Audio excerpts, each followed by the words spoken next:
Welcome to A Mason's Work, the podcast where we review Masonic symbols and illustrate how they can be used to solve problems in everyday life.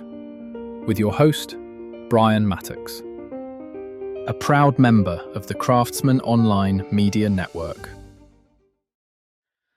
So, as we talked about yesterday, we're trying to deal with negativity as something that you might be struggling with or something you might see in someone else.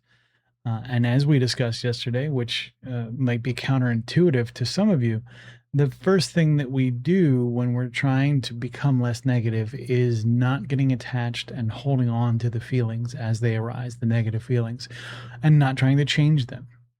So, why do we say we don't want to change them?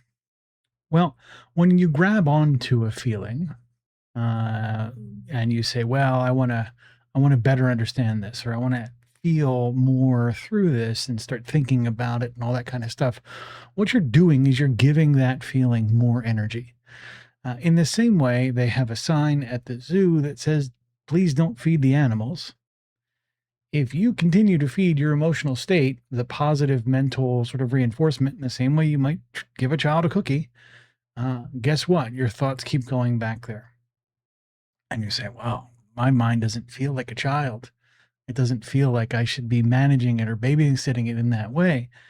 And the reality is, if you're even thinking that, you are not your mind, right? You have this secondary sort of awareness or perspective, right? There is the thinker of the thoughts and the feeler of the feelings, and those two aren't necessarily the same sort of functional parts of you. As you work through some of these things, giving these functional parts names or perspectives will help you work through how they interact. So, when we talk about this, giving the emotional part of you more attention, there's a good chance that the reason you're feeling the things you're feeling are precisely that. They are a need that is not getting met, a need that is the attention of that need is being drawn to your conscious awareness. In a lot of ways, it's very much like um, your body will issue you a signal when you need to treat it in a different way. It will give you a pain signal, for example, if you are abusing your joints, which is a common occurrence amongst folks of a particular age group, right? So, as you work through these things, you're going to find that that awareness itself is an opportunity, a finger, if you will, pointing at the moon. It is a chance to go identify potentially root cause and start working with things, but it is not something in and of itself that you treat. I know that's a little bit bizarre because when you see somebody who's sad or upset, the very first thing you want to do is make it go away. Or when you yourself are sad or upset, the very first thing you want to do is not be sad or upset. In the same way, when you're sick, you don't want to be sick. But in the process of not wanting to be sick, that is different than healing. That process of not wanting to feel crummy is not the same thing as feeling well. It's important to make this distinction because very often it's the clinging to this idea that I want to feel different, I want to act different, I want to behave differently that gets in the way of actually doing those things. It's the wanting itself, unencumbered by action, not followed by behavior, that essentially keeps you stuck. And when you get stuck, that's when negativity really ramps up. So we're trying to avoid being stuck. So what does stuck look like?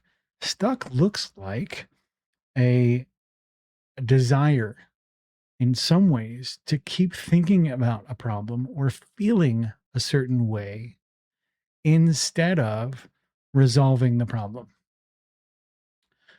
You've probably had moments, as have I, as have probably almost everyone, where you know what you need to do, but you don't want to do it. And in that not wanting to do it, you'll cycle, you'll loop through, and you'll have all of the ruffians of Freemasonry kind of lining up to beat you, right? You'll think, well, I don't want to do this really, really hard thing, so maybe it's not my fault. Or I don't really want to do this hard thing, so maybe I'll wait for it to go away, right? Or I don't want to do this really hard thing. Maybe it won't matter if I just ignore it. And these kinds of negative ruffians in your own mind are all part of what's keeping you from taking action and getting unstuck. The biggest sort of adversary here in every ruffian that we've ever encountered is fear. The reason most people are stuck is because they are afraid to not be stuck. They're afraid to not be stuck for lots of reasons. We'll get into some of those in the coming days. The views represented in this podcast are those of the speaker alone and are not representative of any grand or subordinate lodge.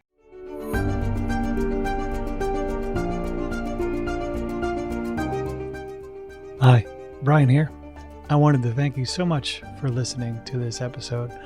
If you have any suggestions or guidance for further episodes you'd like to see or hear, whatever the case may be, please don't hesitate to reach out to me at masonswork.com, and we will try and incorporate your suggestions into a future recording.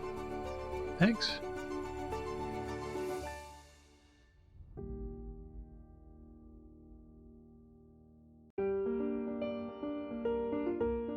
Freemasonry teaches us that the true work is within, a lifelong journey of reflection, discipline, and discovery. At A Mason's Work, we help Masons bring out their best selves through meaningful self-inquiry and symbolic practice.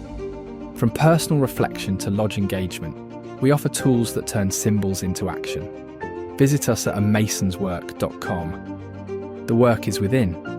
The time is now.